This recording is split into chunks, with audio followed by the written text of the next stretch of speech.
Engkau akan menjadi umat yang kudus bagi Tuhan Allahmu. Di padang gurun seberang sungai Yordan, Musa berbicara kepada bangsanya. Pada hari ini Tuhan Allahmu memerintahkan engkau melakukan ketetapan dan peraturan.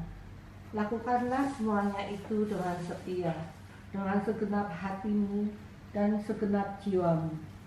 Pada hari ini engkau telah menerima janji dari Tuhan. Ia akan menjadi Allahmu dan engkau pun akan hidup menurut jalan yang ditunjukkannya.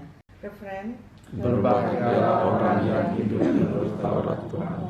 Engkau sendiri telah menyampaikan titah-titahmu, supaya dipegang dengan sungguh-sungguh. Kiranya hidupku mantap untuk berpegang pada ketetapanmu. Referen: berbahagialah orang yang hidup menurut Taurat Tuhan. Tuhan sertamu. Dan sertamu juga. Inilah Injil Yesus Kristus menurut Matius. Dimuliakanlah Tuhan. Dalam khotbah di bukit, Yesus berkata kepada murid-muridnya, "Kamu telah mendengar firman, kasihilah sesamamu manusia dan bencilah musuhmu. Tetapi aku berkata kepadamu, kasihilah musuh-musuhmu dan berdoalah bagi mereka yang menganiaya kamu. Karena dengan demikian kamu menjadi anak-anak Bapamu yang di surga. Sebab Ia membuat mataharinya terbit bagi orang yang jahat dan bagi orang yang baik pula." Demikianlah sabda Tuhan. Terpujilah Kristus. Berawal sebenarnya dari pertemuan anak mahasiswa se-Asia Selatan dan Asia di Dhaka, Bangladesh. Waktu itu dibicarakan tentang gereja-gereja dari anak-anak muda. Datang perwakilan dari Ho Chi Minh dan juga dari Hanoi, dan mereka menceritakan pada tahun 2005. Dan dari sana pembicaraan itu saya bawa dalam pembicaraan dengan para pastor Sapirian yang berkumpul di Dhaka. Lalu kemudian juga para pastor dari MEP yang bekerja di Bangladesh. Lalu pembicaraan itu dibawa ke rumah, bagaimana kalau kita itu membuka salah satu karya misi di Vietnam. Tapi di dalam persetujuan dan pembicaraan akhirnya disetujui di Thailand Utara, di Chiang Mai. Yang menarik adalah mengingat gereja ini berkembang dari martir. Ada 117 martir di Vietnam ini. Dengan 117 martir itu, perkembangannya menjadi yang tidak mudah. Saya hanya mengingat sejarah tentang para pastor Sapirian yang sampai datang ke Indonesia karena komunisme yang masuk di Cina. Dan karena di Cina, maka kami bekerja di Indonesia. Sama juga di Vietnam ini. Ketika masuknya komunisme sampai tahun-tahun 2000 sekian, itu masih sekali ada pengekangan. Tetapi yang menarik, gereja di Asia yang paling berkembang adalah Vietnam dan Korea Selatan, dengan notabene yang memiliki martir cukup banyak setelah Jepang. Dan itu menjadi sesuatu yang menginspirasi bagi saya. Ketika ditawari Ibu Lani, mari kita ke Vietnam berziarah, saya mengatakan langsung iya. Awalnya saya masuk Vietnam ini dalam perjalanan panjang dari Bangladesh, lewat Myanmar, Thailand, kemudian Laos, kemudian masuk dari utara ini, dan di kampung-kampung sebelah utara. Di sana banyak orang-orang Katolik, berkembang besar sampai pada tahun 2007-2006 itu masih banyak pengekangan-pengekangan yang dijalankan pemerintah di sini kepada para imam. Yesuit itu separuh di penjara, pastor net, pastor CSSR.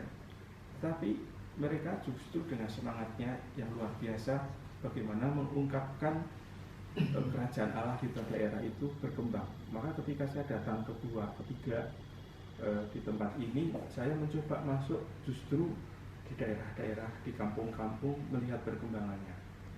Kita diajak dalam perjalanan itu untuk melihat bagaimana kasih Tuhan yang begitu besar. kalau kita diingatkan tentang satu hal, baca Injil itu hari ini pas sebenarnya. Apa gunanya jika engkau kasih salam kepada saudaramu yang mengasihi? Dan kita diingatkan 117 martir, para imam yang dibunuh, para awam yang dibunuh untuk hidupnya gereja di tempat ini.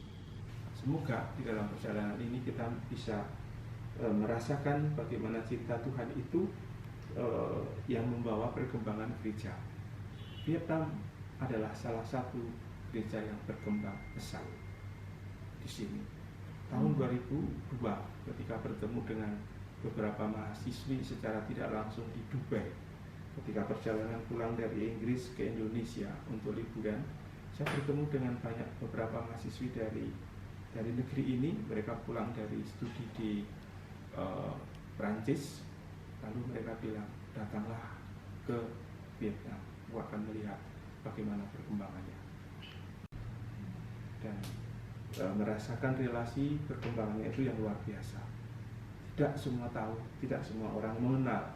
Ternyata negeri ini memiliki satu sejarah gereja yang sangat luar biasa.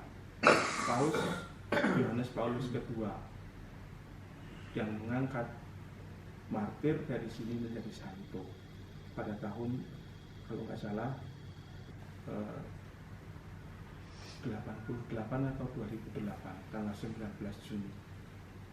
Satu-satunya di Indonesia sebenarnya ada, tetapi tidak pernah diungkap. Mari kita semua berdoa untuk kita, semoga iman kita dikuatkan dalam situasi ini.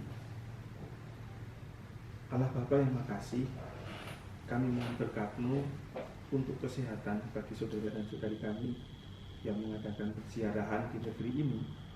Semoga teladan para martir-Mu memasuki hati kami untuk berani mewartakan kasih-Mu kepada banyak orang. Kami mohon, Kabulkanlah doa kami ya Tuhan. kami juga berdoa untuk gereja di negeri ini.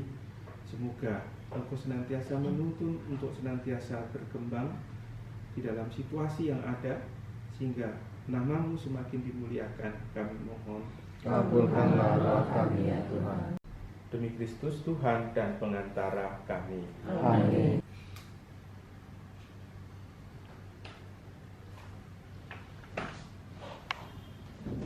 Inilah Yesus Kristus, anak domba Allah yang menghapus dosa dunia. Berbahagialah kita yang diundang ke dalam perjamuannya. Ya Tuhan,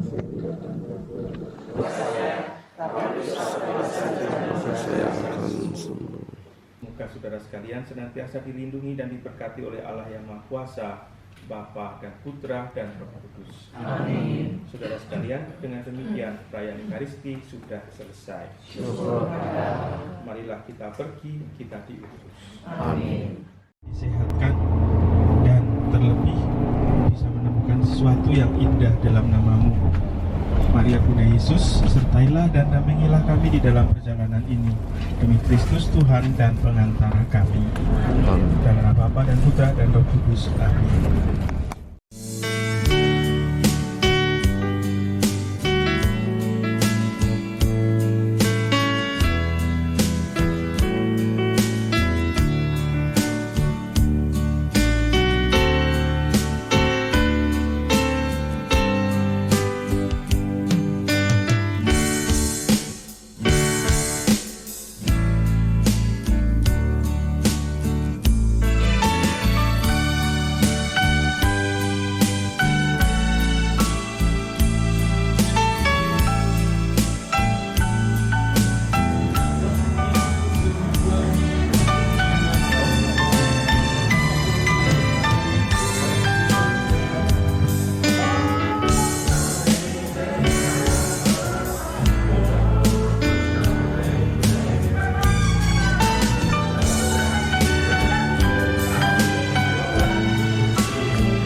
bersama-sama.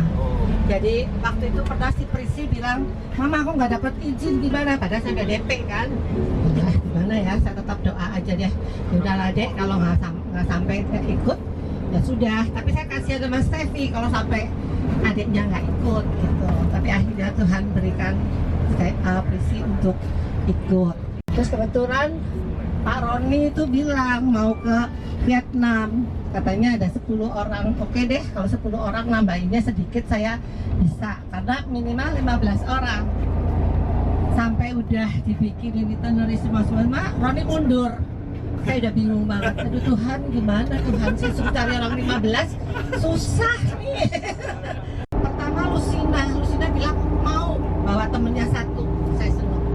Terus saya ke dokter Tres mau bertiga, saya tambah seneng lagi. Terus akhirnya Susi yang biasanya kalau misalnya suruh pergi sendiri mungkin nggak mau, tiba-tiba dia mau. Aduh saya seneng sekali. Akhirnya bisa. Waktu mau mencapai 15 sulit sekali karena udah mau 15 tiba-tiba ada yang batal. Aduh gimana nih Tuhan, saya berserah aja, saya berdoa aja. Terus akhirnya malah jadi melewati dari 15, 25 ditambah dari Holy Global. Saya senang sekali, puji Tuhan bisa berangkat dan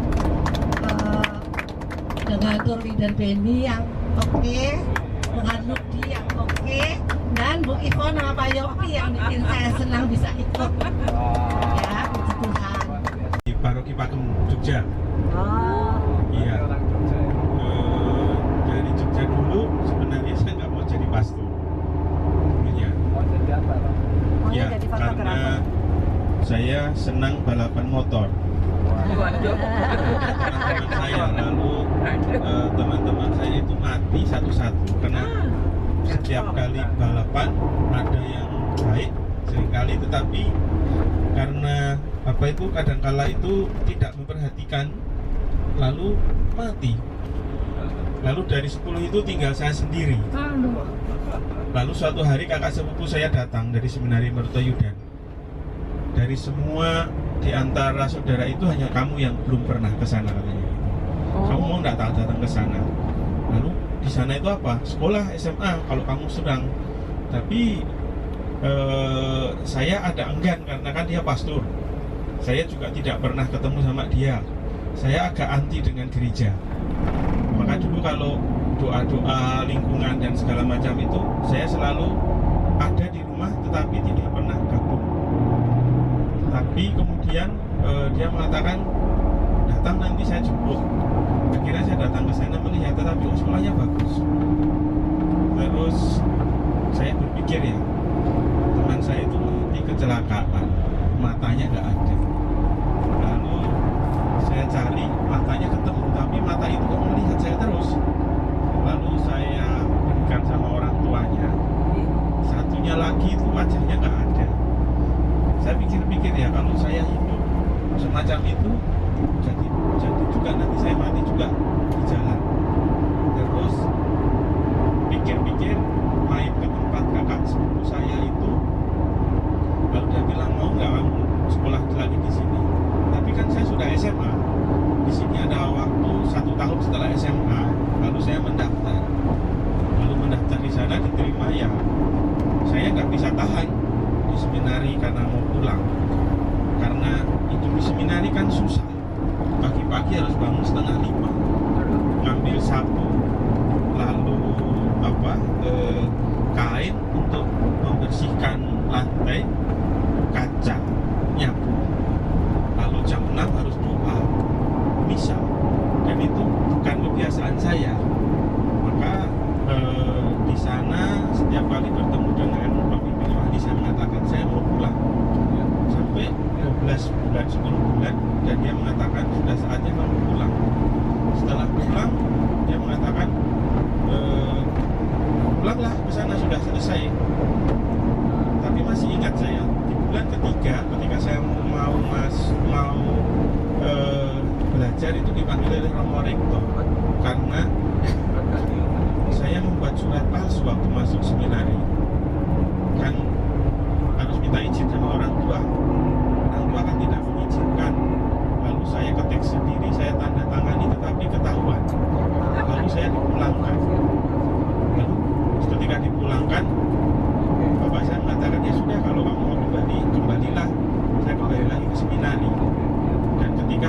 pikir disuruh kembali, saya nggak mau kembali. Lalu memilih kongregasi yang memilih Saperian itu sampai sekarang.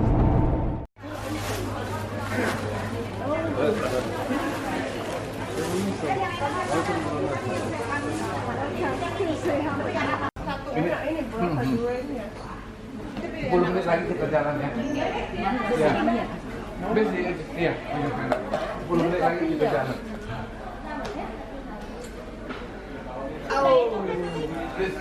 Masih tunggu sebentar.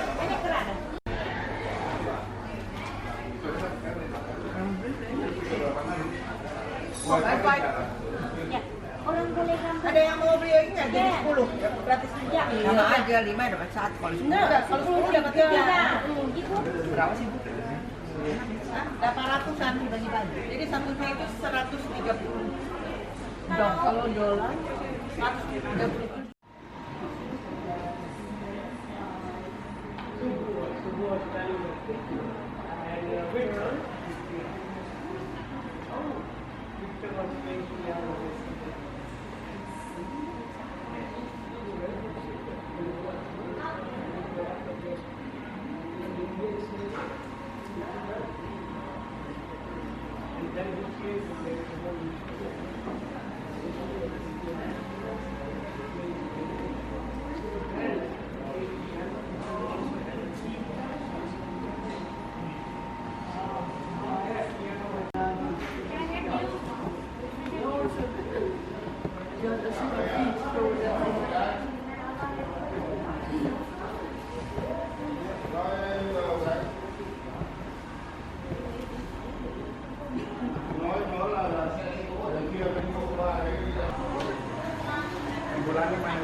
Hey.